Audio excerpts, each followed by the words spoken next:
question qu'on va aborder ce soir, c'est en fait celle de l'invention de la Teshuvah. Qui a fait Teshuvah pour la première fois? Qui a donné ce modèle? Qui a pris l'initiative de faire Teshuvah pour que ensuite les hommes puissent suivre?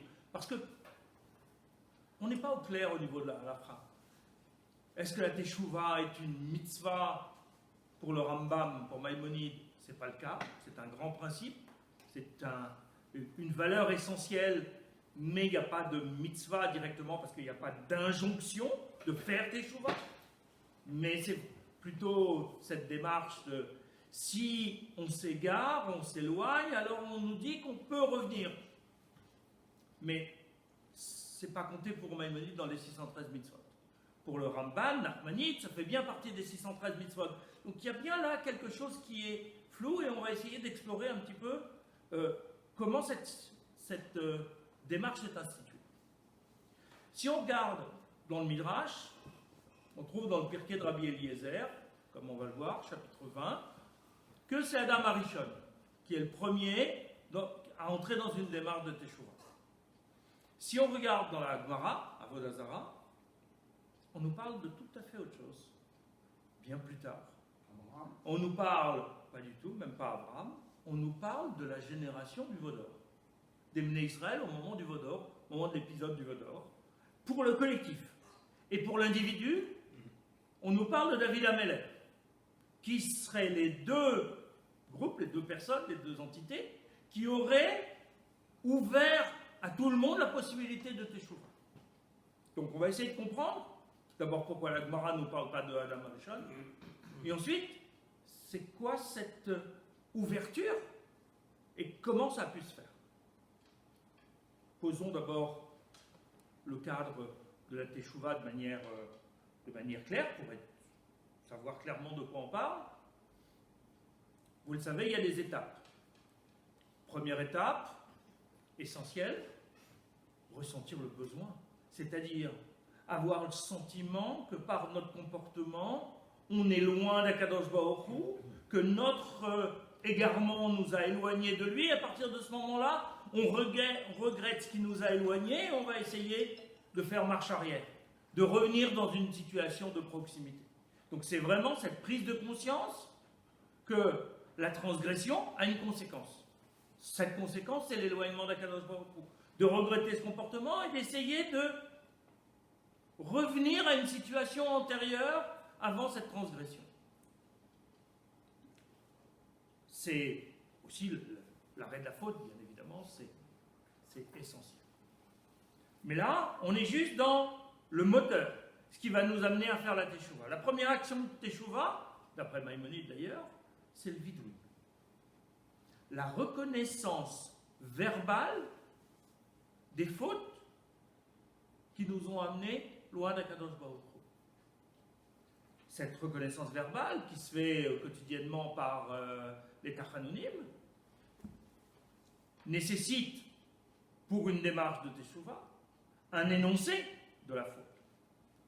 Énoncé qu'on fait aujourd'hui de manière publique et à haute voix pour tout ce qui est collectif à l'intérieur du texte des Tachanounim, qui est constitué de toutes les catégories classées par ordre alphabétique de fautes qu'on peut commettre et à nous de savoir où on met les nôtres à l'intérieur, évidemment, de confession individuelle, particulière, avec Akadosh Baruch Hu, sans que ce soit une affaire publique, de fautes bien précises qui nous concernent particulièrement. C'est cette manière d'expulser, de mettre en dehors de soi, de regarder à distance l'action qui nous a éloignés d'Akadosh Baruch Hu. Troisième étape essentielle, s'engager à ne pas recommencer. On ne nous dit pas de ne pas recommencer. S'engager à ne pas recommencer, personne ne peut savoir et s'engager pour la vie. On essaye, on annonce à Kadosh Baruch Hu, on se le dit à soi-même, qu'on va tout faire pour ne pas retomber dans la transgression. Et Maïmonide est clair, ce n'est que lorsqu'on s'est retrouvé dans la même situation et que, malgré la tentation qui est toujours présente, on se retient de faire une transgression parce qu'on a fait teshuva, parce qu'on a compris les conséquences de cet égarement, qu'à ce moment-là, on peut considérer notre teshuva complète. Entre-temps, c'est une démarche, c'est une tension vers une situation qui doit nous permettre de rester en proximité avec Akadosh Baruch Hu. Bien évidemment, dans tout ça, l'essentiel, c'est la sincérité. C'est-à-dire l'engagement de la personne. Sa parole vraie avec Akadosh Baruch Hu. On n'est pas dans le faux semblant, on n'est pas dans l'apparence, on doit être dans la parole vraie. Une fois qu'on a présenté ce cadre, on peut le découper de manière différente, on peut détailler certaines parties. Ce n'est pas l'objet de notre réflexion ce soir. Une fois qu'on a mis ce cadre, on a un certain nombre de questions sur lesquelles on va essayer de se pencher ce soir. Premièrement, est-ce que la teshuva n'est qu'un processus de réparation? Ce n'est juste qu'un dispositif pour éviter les conséquences négatives de nos actes? Ça paraît peu. Or, on donne tellement d'importance à la teshuva. Ça paraît presque anecdotique. Alors, on a cassé quelque chose, on le répare, et puis ça y est, terminé. C'est comme si on n'avait jamais rien fait. C'est comme si on n'avait pas fait de faute, mais on l'a fait. Il y a bien eu un égarement. Ça ne fait que nous ramener dans la situation d'avant. Mais on sait bien que quand on répare dans la vie courante, c'est jamais totalement identique. Quand quelque chose s'est cassé, on peut le coller. Mais on sait bien qu'il manque parfois un petit peu de matière, qu'il y a encore la trace de la coupure. Or, pour la teshuva, on est dit non, il n'y a plus rien. Alors, c'est juste la réparation ou c'est autre chose? Une nouvelle connexion aussi. Une nouvelle connexion. Mais comment? Puisqu'on nous dit, on revient à quoi? À une situation précédente. Donc on a une nouvelle connexion pour revenir à l'état qui était l'état précédent. Il faut se sentir quelqu'un d'autre. Ah, ça on va voir. Est-ce qu'on arrive à se sentir quelqu'un d'autre ou pas? Dernier étonnement, on nous dit que le Baal Teshuva, celui qui a vraiment fait une teshuva sincère, est supérieur au tzaddik. Au tzaddik parfait. Et il peut se tenir là où lui ne peut pas se tenir. Mais on le sait bien, c'est quand même une notion un peu dérangeante parce que la teshuva, ça peut se faire en un instant. La dernière minute avant de quitter ce monde, à tout moment. En une seconde, on peut faire teshuva. Si on a une intention sincère vis-à-vis d'Akadosh Baruch Hu, ça peut être quelque chose de rapide. Or, un tzaddik, c'est l'effort de toute une vie. On ne naît pas tzaddik. On naît avec une potentialité, mais il va falloir la réaliser. Donc, c'est un travail de toute une vie qui aurait moins de valeur aux yeux d'Akadosh Baruch Hu que la teshuva de quelqu'un qui aurait été un rachat toute sa vie. C'est quelque chose qui est toujours un peu délicat, qu'on accepte, mais qu'on a du mal à comprendre. Alors on va essayer de comprendre, à partir de ces trois personnages, comment cette teshuva a été inventée. En même temps, le terme d'inventeur de la teshuva est un peu dérangeant lui aussi, parce que finalement, il y a une Gemara dans Nedarim 39b qui nous dit que la teshuva fait partie des 7 choses qui ont été créées avant la création du monde. Donc si c'est le cas, il n'y a pas d'inventeur, c'est Akadosh Baruch Hu qui a inventé la teshuva. Donc pourquoi on peut se permettre, nous, aujourd'hui, de parler des inventeurs de la teshuva et comment tout ceci peut fonctionner?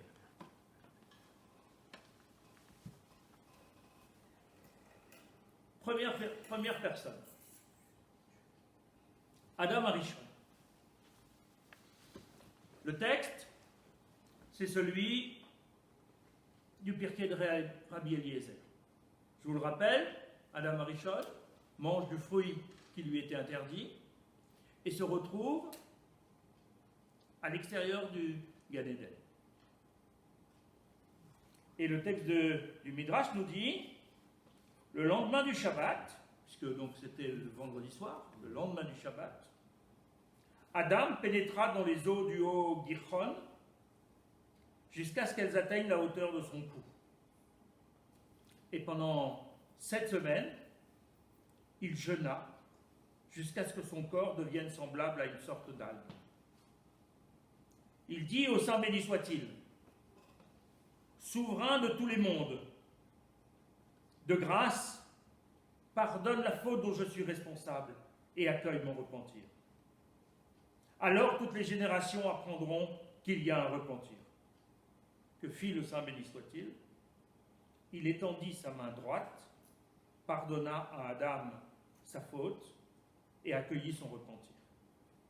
Ce qu'exprime le verset des psaumes, je t'ai fait connaître ma faute, je ne t'ai point caché mon iniquité, j'ai dit, je confesserai contre moi mes forfaits à Dieu, et toi, de ma faute, tu as enlevé la peine. Donc le Midrash nous dit que le premier à tenter cette démarche d'obtenir un pardon, c'est Adam Arishon. Comment s'y prend-il? Pourquoi va-t-il se tremper dans de l'eau, dans une rivière? En fait, Adam Arishon est en dehors du Gan Eden. Il commence à comprendre maintenant la différence qu'il y a entre l'intérieur et l'extérieur. Dans l'intérieur, il était dans la proximité immédiate d'Akadosh Baruch Hu. À l'extérieur du Gan Eden, il est coupé d'Akadosh Baruch Hu. Le lien est rompu. À partir de ce moment-là, qu'est-ce qu'il cherche à faire? À recréer ce lien, à se retrouver en relation avec l'intérieur alors qu'il est à l'extérieur. Le moyen de ressentir ce qui vient encore de l'intérieur du Gan Eden, c'est de se tremper dans ce fleuve qui est l'un des cours d'eau qui sort du Gan Eden. En se trempant dans cette eau, il se remet en lien avec l'intérieur du Gan Eden parce que cette eau est le seul lien entre l'intérieur et l'extérieur. Donc il recherche à travers ça cette proximité avec Akadosh Baruch Hu. Il prend conscience de son isolement à l'extérieur et de la nécessité de se reconnecter.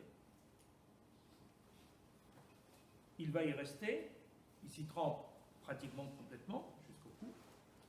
Donc c'est tout son corps, tout son être, qui fait qu'il essaye d'être dans cette relation avec Akadosh Baruch Hu. Mais il y a une dimension de temps qui est introduite ici.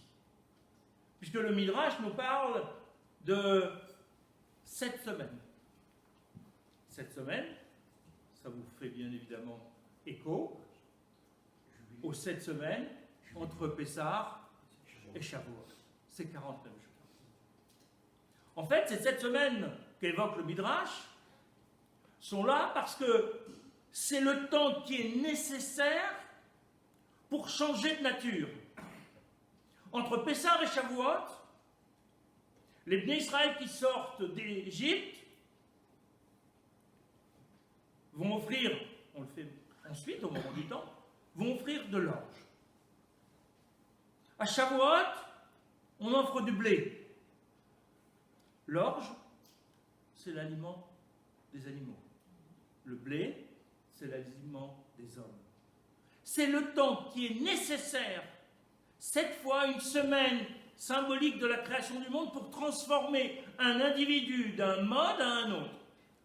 Les Bnei Israël, au moment où ils sortent d'Égypte, sont comme, ce ne sont pas des animaux bien évidemment, mais ils sont comme des animaux, c'est-à-dire qu'ils n'avaient pas de liberté, ils n'avaient pas de responsabilité, ils n'avaient pas de liberté de penser, ni d'agir, ni de bouger, ils étaient sous domination.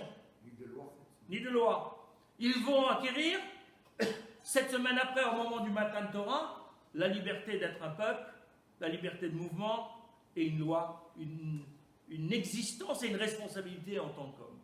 Donc c'est 7 semaines qui sont un temps nécessaire à la transformation d'un individu.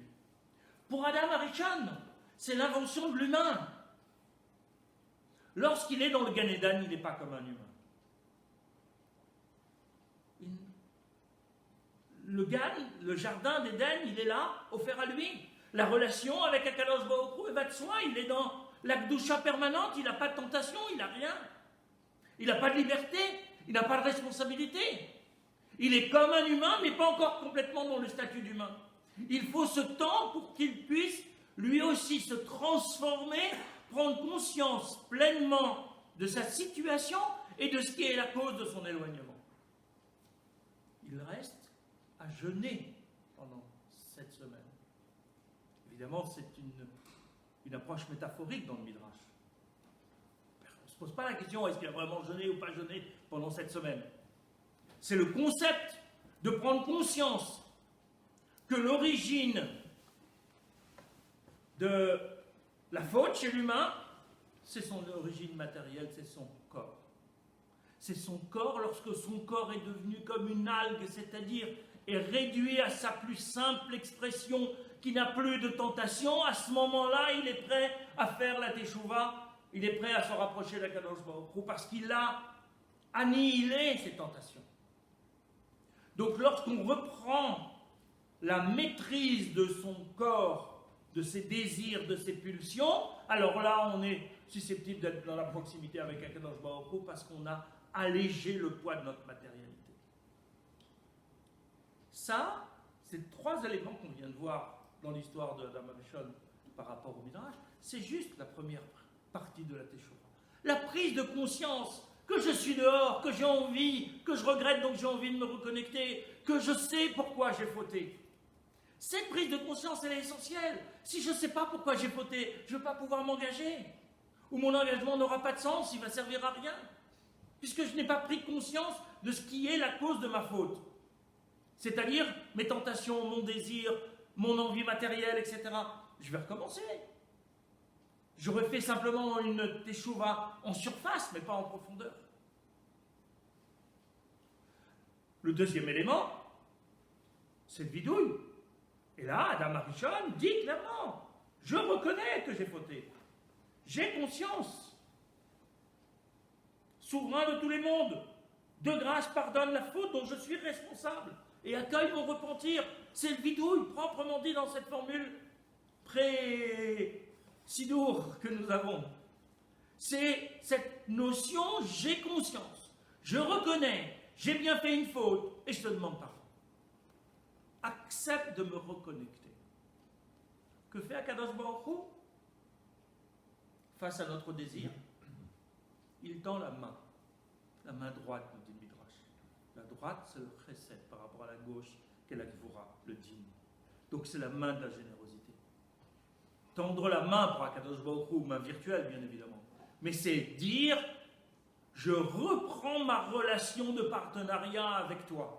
Je te considère à nouveau comme un être avec qui je vais pouvoir construire l'histoire qui est en train de naître. Parce que là, c'est le début de l'histoire humaine.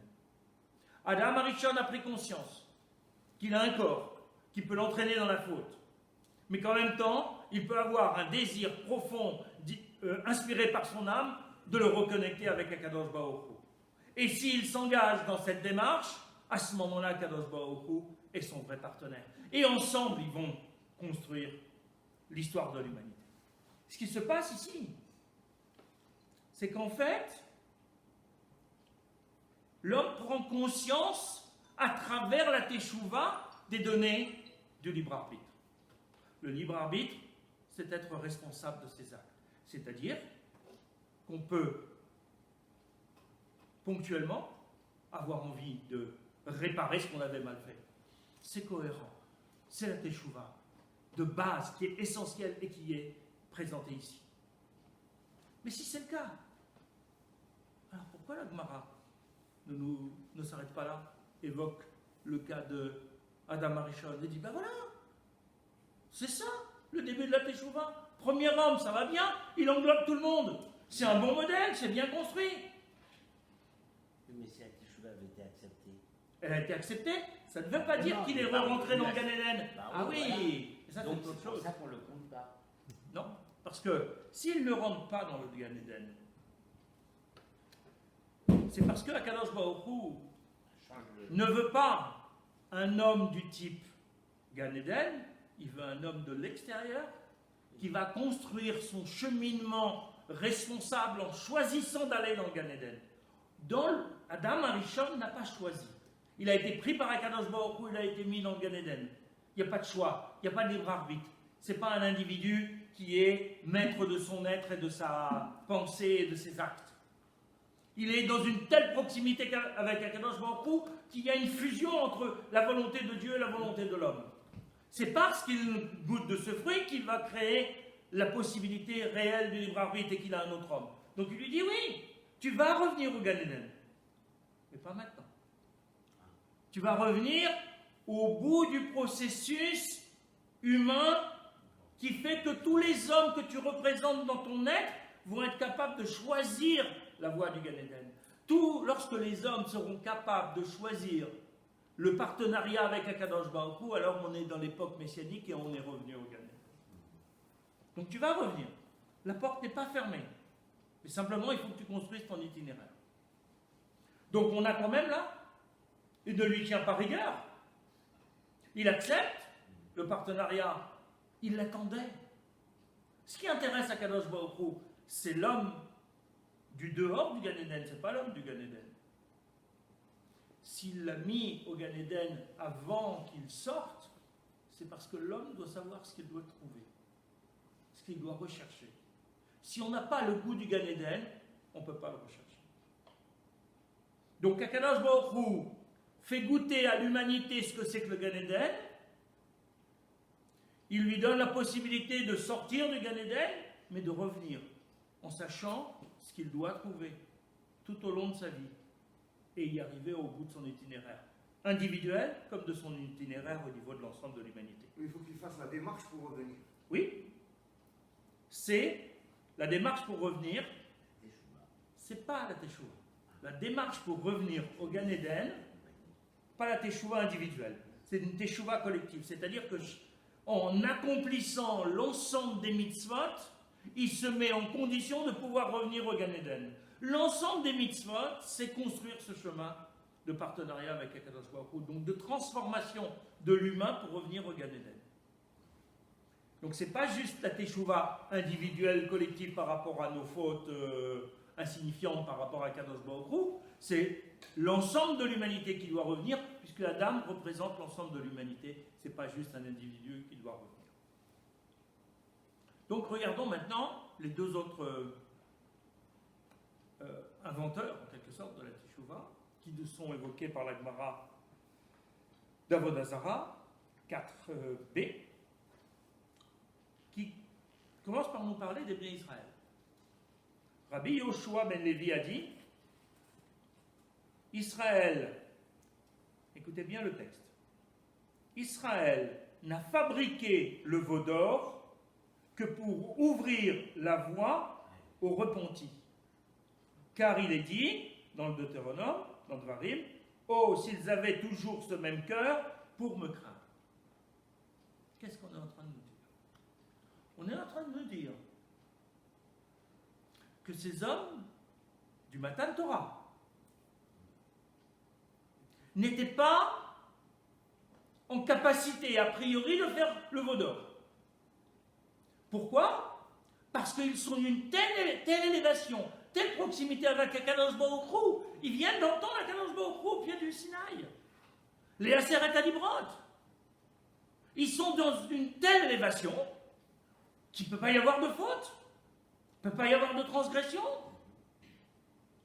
Ça veut dire que si le veau d'or a eu lieu, c'est pas parce qu'ils ont fauté, parce qu'ils avaient envie, c'est parce que il fallait qu'ils transgressent pour ouvrir la porte à la Teshuvah des groupes, des Bnei Israël. Regardez bien. Qu'est-ce que nous dit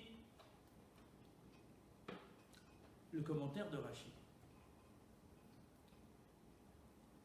l'histoire du veau d'or, c'était un décret du roi, Akadosh Baruch Hu, de leur envoyer le Yetzer Hara pour ouvrir la porte à la Teshuvah. Ça veut dire que Akadosh Baruch Hu a envoyé le Satan, le tentateur de service, qui leur a montré, comme le Midrash le raconte, Moshe Rabbeinu mort dans les cieux, pour que ça leur donne la possibilité de faire une transgression. Ils ont choisi de faire le veau d'or, et qui a fait le veau d'or? C'est le Rév Rav, c'est pas l'ensemble du peuple. Mais ça veut dire qu'Akadosh Baruch Hu a fait à ce moment précis, il a réintroduit la dimension du libre arbitre par le fait de la tentation. Pour qu'il y ait libre arbitre, il faut qu'il y ait tentation. Si je n'ai pas de tentation, je ne suis pas libre de choisir autre chose que ce que je fais. Ils sont dans une telle élévation qu'ils n'ont plus de libre arbitre. Ils sont comme les hommes du Gan Eden, avant d'avoir mangé du fruit. Il n'y a pas de tentation. Mais en même temps, ils ne sont pas complètement hommes, ils ne sont pas complètement responsables, ils ne sont pas en mesure de faire les mitzvot, puisqu'il n'y a pas de tentation. Il n'y a rien à réparer, ils sont déjà arrivés. Or, le moment n'est pas venu pour le retour au Gan Eden. Donc, Akadosh Baruch Hu ouvre la porte. Après, chacun est libre de réagir par rapport à la tentation qui est celle de la mort, de la pseudo-annonce de la mort de Moshe Rabbeinu. Qu'est-ce que je vais faire? Est-ce que je vais faire un veau d'or? Ou est-ce que je vais commencer par pleurer et prendre le deuil et attendre encore un petit peu? Certains se sont précipités, d'autres ne se sont pas précipités. Akadosh Baruch Hu a recréé la dimension du libre arbitre. En recréant la dimension du libre arbitre, il rouvre la porte de la Teshuvah. Si certains s'égarent, ils pourront revenir. Ceux qui ont fait le veau d'or proprement dit, qui ont été actifs et qui ont accompagné le veau d'or de débauche, des mœurs, ceux-là ont été sanctionnés. Ils sont responsables de leurs actes. Personne ne les a poussés à faire un veau d'or et à se prostituer. Ils ont été sanctionnés, ils ont été tués. Les autres, qui ont laissé faire, qui étaient co-responsables parce qu'ils n'ont pas empêché, étaient déjà dans le libre arbitre. Ils ont choisi l'inaction. Ils ont choisi de ne pas s'opposer à ce petit groupe. C'est 3000 personnes qui ont été tuées. On a plusieurs millions de personnes dans les Bnei Israël à ce moment-là. C'est un tout petit groupe. On en fait un événement essentiel parce que c'est important. Mais en même temps, numériquement, c'est rien. Et Akadosh Baruch Hu a envoyé le Satan pour dire « Ah, vous êtes tous des Gdoshim. On va voir si vous l'êtes aussi en situation de tentation. » Il a envoyé le Satan qui les a mis dans une mauvaise posture et certains ont perdu pied. D'autres se sont un petit peu égarés, ont fait Teshuvah, d'autres sont morts. Ça veut dire que on a une situation quand même bizarre. Ça veut dire qu'Akadosh Baruch Hu pourrait décréter qu'on va fauter? Non. Si on a le libre arbitre, Akadosh Baruch Hu ne peut pas nous obliger à fauter. Sinon, on n'est plus responsable. Donc, si on n'est pas responsable, il ne peut pas y avoir de sanction. Ça veut dire qu'Akadosh Baruch Hu s'est contenté de remettre cette tentation pour qu'il y ait des libres arbitres, pour qu'on redevienne des hommes. Et là, il y a quelque chose d'extrêmement important. Au moment du Matan Torah, on a un peuple juif qui n'est plus Israël, qui est comme des malachim. Au moment où ils ont entendu Matan Torah, ils ont entendu les Aseret Hadibrot, ils sont comme Moshe Rabbeinu, ils sont comme des malachim à ce moment-là. C'est-à-dire des êtres dont le corps n'a plus de tentation. Mais ces êtres sans tentation ne sont plus des hommes. Donc Akadosh Baruch Hu ouvre la porte pour permettre quelque chose d'autre. pour qu'on ait des hommes responsables avec une grâce à leur teshuva qui leur donne, comme l'explique le Rambam, pas le Rambam, pardon, comme l'explique le Maharal dans Tiferet Israël au chapitre 48, pour leur donner un mérite supplémentaire.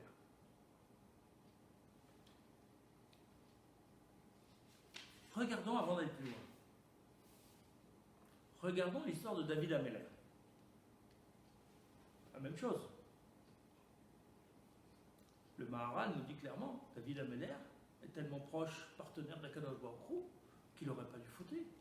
C'est quoi cette histoire avec Bathsheba? Sans compter qu'on n'est pas sûr que ce soit une faute, que la Gemara discute et que la Gemara conclut, celui qui pense que David Améler a fauté est dans l'erreur. Mais il y a une situation trouble. Et pourquoi, nous dit la Gemara dans la Vodazara, ces fautes n'ont été commises que pour nous indiquer qu'un homme coupable, on peut conseiller de suivre l'exemple de l'homme qui s'est repenti, c'est-à-dire David Améler. Même chose que pour les Bnei Israël au moment du Matan Torah. Il sert d'exemple. Les Bnei Israël au moment du Matan Torah pour le collectif, David Améler pour l'individu. Dire, il n'aurait pas dû fauter, Akadosh Baruch Hu a introduit une dimension de libre arbitre supplémentaire avec une tentation pour leur permettre de un peu fauter, on va y revenir, pour qu'ils puissent faire teshuva et qu'ils donnent une indication que même dans cette situation-là, on peut faire teshuva.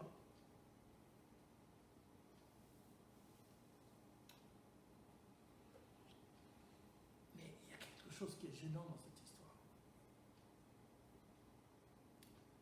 Ça veut dire que depuis Adam Arishon, si on nous donne l'exemple d'un groupe et l'exemple d'un individu, personne n'a fait teshuva. C'est étonnant qu'on ne parle pas d'Abraham Avinu qui a vécu dans l'idolâtrie. Oui, mais visiblement, on ne nous parle pas qu'il a eu besoin de faire teshuva. Il a progressé d'étape en étape. Il n'a pas fait de transgression qu'il ait besoin de réparer. Donc pour Abraham Avinu, on ne parle pas d'un Baal teshuva. Ou alors que sa recherche du monothéiste constitue une véritable teshuva peut-être. Ah, je ne sais pas.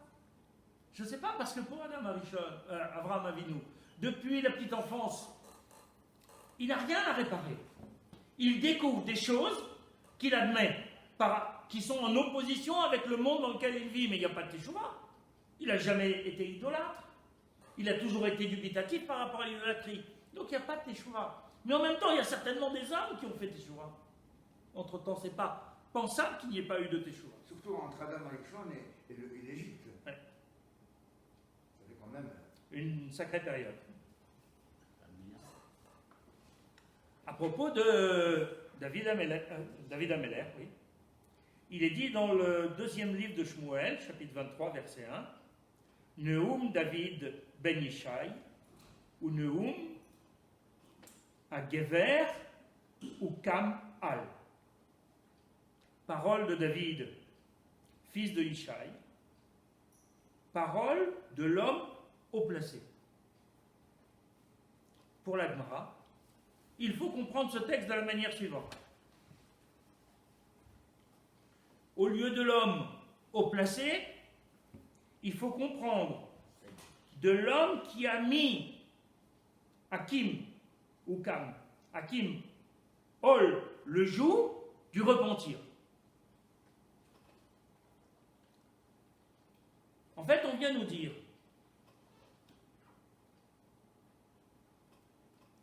on vient nous suggérer quelque chose qui va nous permettre de comprendre l'ensemble.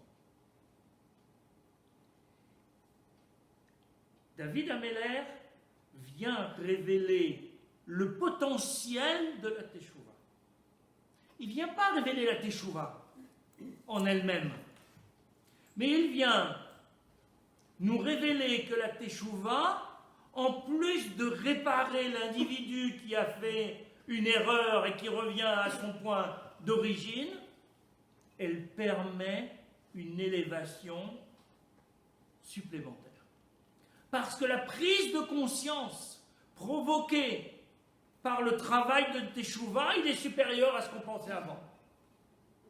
Si avant, on ne transgressait pas telle règle, Ça ne veut pas dire qu'on avait pleinement conscience de la proximité qu'on avait avec Akadosh Baruch Hu en ne transgressant pas cette règle. Par la transgression, on a appris autre chose. On a appris ce que l'on perd. Et donc ce que l'on gagne vraiment, c'est une prise de conscience de ce qu'on avait, qu'on a perdu. Avant, on l'avait, on ne s'en rendait pas compte. Comme Adam Arishon dans le Gan Eden. Il a la proximité avec Akadosh Baruch Hu, mais lui, c'est normal. Il n'y a pas d'étonnement à avoir. Il est né comme ça. Il est créé comme ça, dans cette proximité avec Akadosh Baruch Hu. Donc on mesure ce que l'on a au moment où on le perd.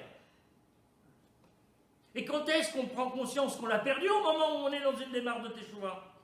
Parce que si on l'a perdu et qu'on n'est pas dans une démarche de Teshuvah, alors on croit qu'on a gagné autre chose. Parce qu'en transgressant, on a eu un plaisir physique, matériel ou autre. Donc au moment où on transgresse, on croit qu'on a gagné, et la Teshuvah va nous permettre de comprendre ce qu'on avait avant, et que ce qu'on avait avant était meilleur que ce qu'on a gagné.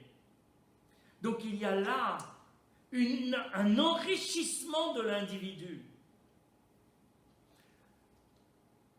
David Améler, il a réussi à élever et à rendre visible ce processus d'élévation qui se trouve à l'intérieur de la démarche de Teshuvah. L'homme qui a fait Teshuvah, il est plus riche en prise de conscience que celui qui n'a jamais transgressé. Parce que celui qui n'a jamais transgressé, il ne sait pas exactement ce qu'il a. Il croit savoir, mais il ne le sait pas. C'est au moment où il se rend compte qu'il a perdu qu'il prend conscience de ce qu'il a. Comme Adam Arishon. Il a besoin de quitter le Gan Eden pour se rendre compte de ce que c'est que la proximité avec Akadosh Baruch Hu. Ces deux groupes sont essentiels. Parce que d'un côté, on a les Bnei Israël, qui deviennent en quelque sorte le modèle, les Kohanim des nations. Et on a David Améler, qui est le prototype du roi, de la royauté, de celui qui croit a priori avoir tout, et qui ne se rend pas compte de ce qu'il peut perdre à un moment donné. Et c'est là qu'il nous faut introduire une distinction. Il y a en fait deux niveaux dans la Teshuvah. Il y a le premier niveau qu'on connaît tous, c'est la Teshuvah réparation, où on répare ce qu'on a cassé, on reconnecte ce qu'on avait débranché. Et il y a le niveau supérieur de la Teshuvah, qui est la Teshuvah élévation. Le vrai bénéfice de la Teshuvah, c'est pas de réparer. Le vrai bénéfice de la Teshuvah, c'est l'élévation supérieure qui vient du fait de notre démarche parce qu'on a compris autre chose. Parce que dans notre relation avec Akadosh Baruch Hu, on s'est enrichi. Et le Satan, il vient pour ça.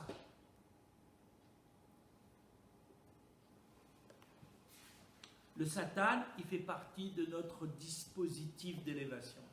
Le Satan, c'est un obstacle qui est mis devant nous pour nous permettre de sauter plus haut.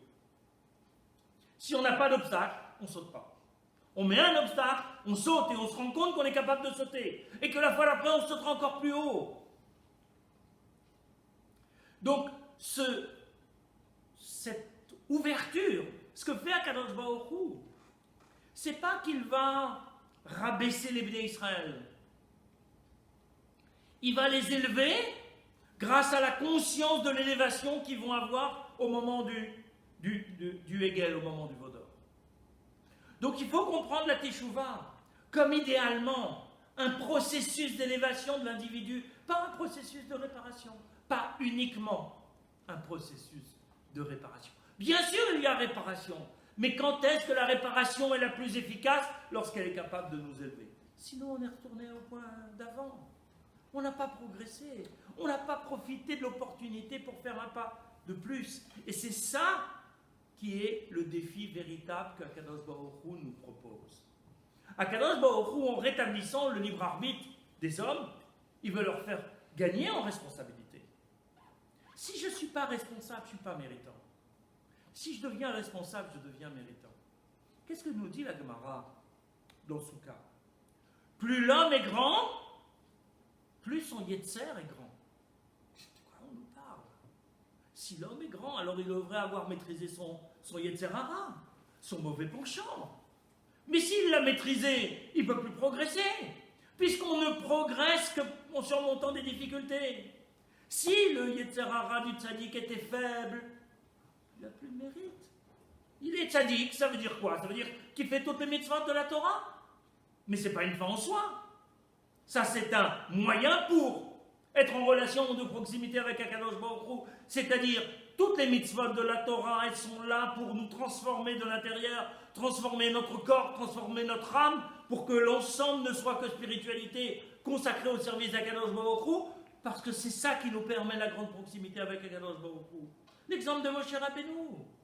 Lorsqu'il redescend la deuxième fois du Har Sinaï, son corps est rayonnant. Pourquoi son corps est rayonnant? Parce que son corps n'est presque plus corps. C'est-à-dire qu'il est toujours physique, les mêmes molécules sont là. Il n'a pas été éliminé, il ne s'agit pas d'éliminer le corps, ni de séparer la neshama du corps, mais de faire en sorte que le corps ne soit plus un poids pour l'élévation de l'individu. La teshuva, elle est là pour nous permettre de gravir ces échelons. Le tzaddik, s'il n'a plus de tentations, qui ne sont pas les mêmes que les nôtres, qui sont à un autre niveau, mais en même temps, il faut qu'il y ait une possibilité de tentation pour lui de quelque chose. Parce qu'il n'y a plus de tentation, il n'y a plus de teshuva. Pourquoi on nous dit que tous les tzaddikim font teshuva? S'ils sont tzaddikim, alors ils ne font pas de faute. Mais en même temps, s'ils ne rentrent pas dans une démarche de teshuva, de surmonter leurs propres envies qui sont liées à l'existence du libre arbitre, alors ils ne peuvent pas progresser. Ils ne sont plus dans une démarche d'élévation. C'est pour ça qu'on vient de dire, le Baal Teshuva, celui qui est le maître de la Teshuva, pas simplement de séparation mais d'élévation, celui-là il est supérieur au tzaddik. Parce que par sa Teshuva il est allé plus loin. Le tzaddik, c'est le tzaddik qui a encore besoin de Teshuva pour s'élever. Tandis que le Baal Teshuva, il est arrivé en haut. S'il a bien fait la totalité de sa Teshuva, que cette Teshuva, elle prenne 1 minute ou 120 ans, peu importe. Si le tzaddik est dans une démarche de Teshuva, d'élévation, alors il est lui-même Baal Teshuva. Mais lorsqu'il croit qu'il n'est plus Baal Teshuva, qu'il est juste tzaddik, qu'il n'a plus besoin de Teshuva, alors il régresse. Et là, on est dans le danger. Donc on voit que les deux exemples qu'on nous a donnés, c'est pas pour nous dire qu'Akadosh Baruch Hu, il est venu s'amuser avec les Bnei Israël en disant ah ben voilà, vous croyez que vous êtes arrivés, je vais vous tenter. Non. Il leur donne la chance de retrouver le libre arbitre. Pour Adam Arishon, c'est différent. Adam Arishon, il invente le libre arbitre. Il découvre le libre arbitre. Donc il ne peut pas être le modèle de la teshuva classique pour les individus. Parce qu'il est à l'origine même de l'installation du libre arbitre et de comprendre comment la relation avec Akadosh Baruch Hu fonctionne. Il n'est pas tout à fait un homme normal, mais en même temps, il est dans une procédure similaire. Il a goûté à quelque chose qui est le Gan Eden, il en est sorti en choisissant de manger le fruit, il se retrouve dehors, un homme de chair et de sang, avec des tentations et avec un libre arbitre. Et là, il fait l'expérience de la responsabilité. Il se prend en main. Il accepte de dire à Kadosh Baruch Hu, j'ai compris que mon corps était l'origine de ma faute. Je sais maintenant ce qu'il faut faire. Je vais maîtriser mes pulsions pour me reconnecter avec toi. Tends-moi la main pour qu'on puisse continuer à avancer ensemble. La Gemara ne cite pas ce cas parce que c'est la mise en place du système. Mais nous ne sommes pas Adam Arishon. Nous ne sommes que des descendants, donc des individus parmi une multiplicité qui descendent de Adam Arishon. On est un petit bout d'Adam Arishon, on n'est pas la totalité d'Adam Arishon parce qu'Adam Arishon englobe la totalité.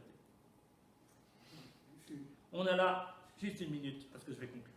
On a là donc une situation où il faut bien comprendre que dans cette teshuva, il y a bien sûr différents niveaux. Le premier niveau, c'est la réparation. Et il faut commencer par ça. Tant qu'on n'a pas réparé, on ne peut pas s'élever. Mais il faut comprendre que ce processus de réparation, je dois le mener au bout. C'est pas simplement j'ai recollé le morceau cassé. J'ai compris pourquoi il s'est cassé. J'ai compris qu'en le recollant, même si dans son aspect physique, il est moins bien qu'avant, mais j'ai gagné, moi, en intelligence par rapport à l'objet. J'ai compris sa fragilité, j'ai compris son fonctionnement, j'ai compris ce que je risquais de perdre en le cassant. Donc, si je fais ce processus de teshuva, au-delà de la simple réparation, que j'analyse bien ce qui m'a amené à m'égarer, à m'éloigner d'Akadosh Baruch Hu, alors, au bout de ce processus de teshuva, je vais sortir plus grand, plus élevé, parce que j'ai franchi un pas de plus. La teshuva, réparation, m'a servi à l'élévation. Si je ne fais que la réparation, je risque d'être dans une situation où la même tasse, elle va se recasser la prochaine fois au même endroit. Ou pire, en d'autres plus petits morceaux, parce que je l'aurais fragilisé. Je ne suis pas au bout du processus. Ce n'est que lorsque, mais ça arrive, on n'arrive pas à s'élever avec tout. Donc parfois, ça se recasse. Et puis on recommence, et on va recoller. Et 2 fois, et 3 fois. Autant de fois qu'il sera nécessaire pour qu'on comprenne à un moment donné qu'il faut que je change intérieurement quelque chose. Pas juste extérieurement dans ma manière de faire, mais que je change dans ma compréhension de la relation avec Akadosh Baruch Hu pour que ma teshuva soit une teshuva d'élévation. Entre-temps, il y a eu des teshuvas de réparation. Il y a plein d'hommes probablement qui ont fait teshuva. On n'en parle pas. Mais les exemples que nous donne la Gemara sont des exemples qui vont nous amener au-dessus. Et ça, c'est le vrai cadeau d'Akadosh Baruch Hu. On aurait pu inventer la réparation tout seul. Sans la volonté d'Akadosh Baruch Hu, on n'aurait pas trouvé l'élévation. C'est pour ça qu'on vient nous dire dans la Gemara qu'elle est créée. Cette possibilité de teshuva d'élévation, elle est créée avant même le monde. Parce que ce que veut Akadosh Baruch Hu, ce n'est pas simplement un homme qui doit être responsable, qui doit réparer ses fautes, mais qui profite de chacune des situations, y compris celle de réparation, pour arriver à s'élever et s'approcher encore plus d'Akadosh Baruch Hu. Voilà qui sont les inventeurs de la teshuva.